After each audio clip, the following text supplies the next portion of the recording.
नमस्कार मित्रों, हमारी सीरीज चली एपिसोड नंबर 16 की, जिसे हम बात कर रहे हैं भृगु संहिता की। भृगु संहिता के अंतर्गत आज हम बात करने जा रहे हैं मकर लग्न के पंचम भाव में यदि मंगल स्थित हो तो उसके क्या फलादेश होंगे। प्रथम भाव में 10 नंबर का मतलब होता है मकर लग्न। मकर लग्न में मंगल चतुर्थ भाव और एकादश भाव, इन दोनों भावों का स्वामी होता है। देखिए, जब कभी मंगल पंचम भाव में स्थित हो जाता है तो पंचम भाव से संबंधित कंटेंट्स को कुछ अशुभता प्रदान करने वाला बन जाता है। सैद्धांतिक रूप से हम बात कर रहे हैं, क्योंकि मंगल एक क्रूर ग्रह होता है। क्रूर ग्रह जब पंचम भाव एक अत्यंत शुभ भाव में स्थित हो जाता है तो वहां पर कुछ पीड़ा पहुंचाने वाला हो जाता है। पंचम भाव होता है मान सम्मान और प्रतिष्ठा का कारक भाव और संतान का कारक भाव। यह सभी कंटेंट्स से संबंधित व्यक्ति को कुछ पीड़ा पहुंचाने वाला ऐसा मंगल हो जाएगा। स्पेशली जब कभी भी महिलाओं की कुंडली में मंगल पंचम भाव में होता है तो ऐसा माना जाता है। देखिए, जरूरी नहीं कि ऐसा हो, वो इसलिए भी क्योंकि अन्य भी ग्रह इसमें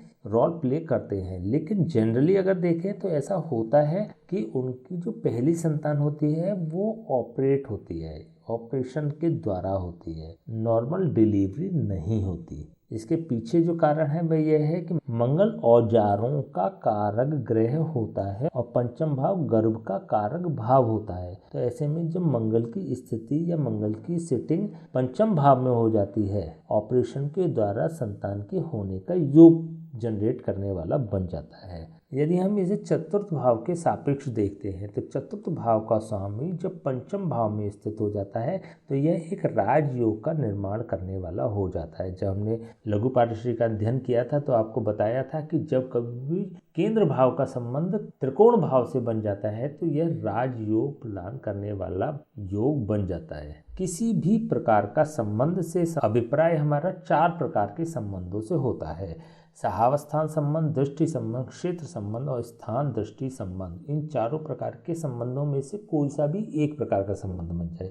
देखिए, यदि आपको इसके बारे में विस्तार से जानना है तो आपको फिर लघु पारदर्शी का अध्ययन करना पड़ेगा। इसकी हम एक सीरीज आपको प्रदान कर चुके हैं। आप हमारी प्लेलिस्ट में जाके लघु पारदर्शी के एपिसोड्स को देख सकते हैं, वीडियोस को देख सकते हैं।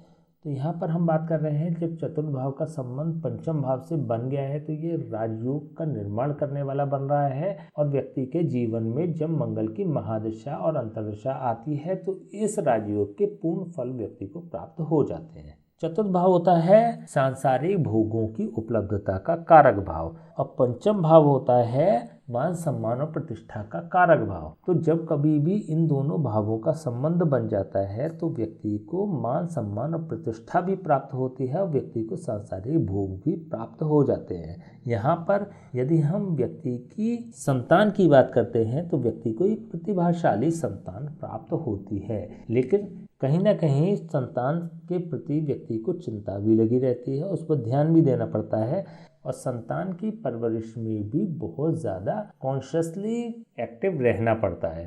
तो यहाँ पर संतान के प्रति चिंता दिखाते हुए ये सूचना प्राप्त होती है कि व्यक्ति की जो संतान होती है वो एक प्रतिभाशाली संतान होती है और जीवन में बहुत ज़्यादा बेहतर परफॉर्म करने वाली हो जाती है। यदि हम एकादश भाव के सापेक्ष देखें तो एकादश भाव का स्वामी अपने स्थान से सप्तम भाव में स्थित है और एक त्रिकोण भाव में स्थित हो रहा है। यहाँ पर व्यक्ति की इच्छाओं को पूर्ण करने वाला हो जाता है, व्यक्ति को फाइनेंशियली लाभ भी प्रदान करने वाला बन जाता है।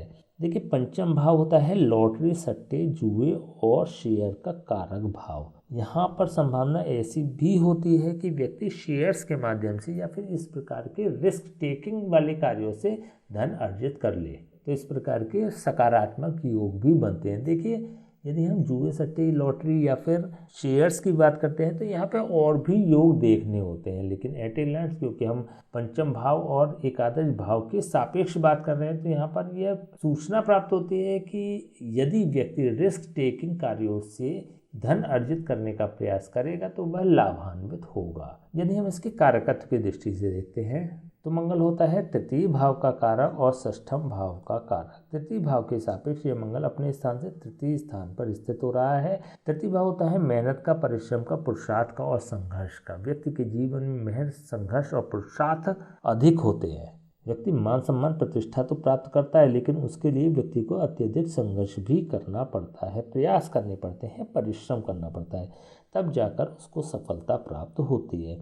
छठे भाव के सापेक्ष यदि देखते हैं तो यह अपने स्थान से, अपने कारक स्थान से द्वादश भाव पर अर्थात व्यय भाव में स्थित हो रहा है। यह एक अशुभ योग बन जाता है। छठा भाव होता है रोग, ऋण और शत्रुओं का कारक भाव। रोग, ऋण और शत्रुओं के कारक भाव का स्वामी जब अपने स्थान से द्वादश होकर पंचम भाव में स्थित होता है तो जैसे कि हम बात कर चुके हैं, प्रथम संतान के होने में कष्ट की सूचना भी दे देता है और संतान की परवरिश के समय भी आपको अत्यधिक कॉन्शियस रहना पड़ता है। हो सकता है कि संतान के जो जीवन का शुरुआती दौर है वह विवादास्पद स्थिति से हो, अर्थात शुरुआती दौर में जैसे एक जनरली जो बात आती है कि जैसे बच्चे बिगड़ गए या फिर गलत संगत में पड़ गए या फिर पढ़ाई लिखाई में कमज़ोर रह गए या फिर आपको धोखा देते हैं या फिर आपको मिसगाइड करते हैं, आपसे कहते कुछ हैं और करते कुछ है, कुछ इस तरह के भी व्यवहार ऐसी संतानों के देखने में आते हैं। तो आपको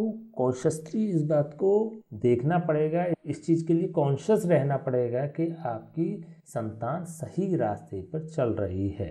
यहाँ पे संतान के रोगी होने की भी संभावना होती है क्योंकि रोग भाव का कारक पंचम भाव अर्थात संतान के भाव में स्थित हो रहा है। तो ऐसी भी संभावना हो जाती है कि व्यक्ति की संतान रोगी हो। यदि हम मंगल की दृष्टियों की बात करते हैं तो मंगल की 3 दृष्टियां होती हैं, चतुर्दृष्टि, सप्तम दृष्टि और अष्टम दृष्टि। चतुर्दृष्टि से यह मंगल अष्टम भाव को देख रहा है, सप्तम दृष्टि से यह मंगल एकादश भाव को देख रहा है और अष्टम दृष्टि से यह मंगल द्वादश भाव को देख रहा है। हमने बात करी थी कि मंगल की चतुर्दृष्टि सुख प्रदान करने वाली होती है और सुरक्षा प्रदान करने वाली होती है, जो कि मृत्यु भाव पर पड़ रही है, अष्टम भाव पर पड़ रही है। यहाँ पर यह मंगल व्यक्ति की आयु को बढ़ा देने वाला भी होगा, व्यक्ति की एक्सीडेंट से रक्षा कर देने वाला भी होगा। हालांकि देखिए एक्सीडेंट के योग बनते हैं लेकिन कोई भी सीरियस एक्सीडेंट नहीं होगा। छोटी घटनाएं हो सकती हैं, छोटी चोट लग सकती है, लेकिन विशेष नकारात्मकता वाली स्थिति जनरेट नहीं होगी। मंगल की यहाँ से पूर्ण दृष्टि एकादश भाव में पड़ रही है। यहाँ पर ये अपनी स्वयं की राशि को भी देख रहा है। व्यक्ति की इच्छाओं को पूर्ण करने वाला भी हो जाता है, व्यक्ति को फाइनेंशियली लाभान्वित करने वाला भी ऐसा मंगल बन जाएगा।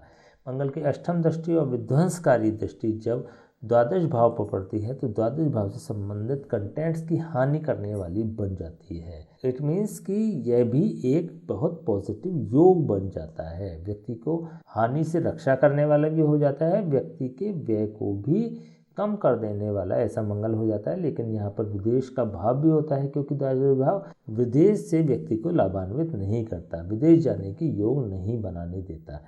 तो ऐसा मंगल द्वादश भाव के सापेक्ष एक नकारात्मक होते हुए भी शुभ ही फल प्रदान करने वाला होता है। चलिए हम बात कर लेते हैं इसके उपायों की। देखिए पंचम भाव में स्थित और केंद्र भाव में स्थित मंगल शुभ ही फल प्रदान करने वाला हो रहा है क्योंकि ये चतुर्थ भाव का भी स्वामी है। तो यहाँ पर कुछ विशेष आपको उपायों की आवश्यकता नहीं होगी। यदि आप करना चाहें तो मंगलवार आप सुंदरकांड का पाठ कर सकते हैं, बंदरों को भुने चने खिला सकते हैं। यदि आप ऐसा करते हैं तो मंगल और अत्यधिक शुभ फल प्रदान करने वाला बन जाएगा।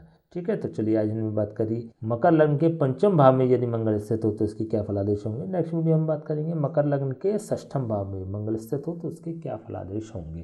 तब तक के लिए हमें आज्ञा दीजिए। नमस्कार।